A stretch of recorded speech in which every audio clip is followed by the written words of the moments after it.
కువైట్లో ఎండ ఋతువ భయంకరంగా ఉంది. ఇప్పుడు ఇది సాల్మియా హాస్పిటల్. ఇది పక్కన పెట్రోల్ బంక్ ఉంది. ఇక్కడ చూడండి, అయితే వాళ్ళు పూర్తిగా తడిసిపోయినారనమాట. ఋతువ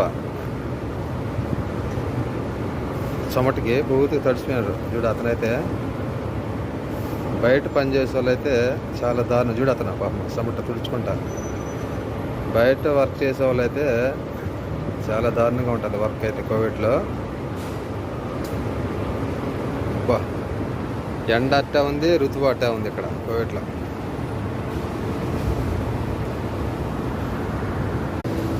ఇక్కడ బయట పనిచేసే వాళ్ళ పరిస్థితి ఇది. ఎండ అట్లా ఉంది, ఋతువు అలానే ఉంది, భయంకరంగా ఉంది. అయితే నేను 5 నిమిషాలు బయట నిలబడుకోలేము. అంటే చెమట ఎక్కువ, ఋతువు అంటే చెమట ఎక్కువ పడుతుంది. ఎండ అట్లా ఉంది.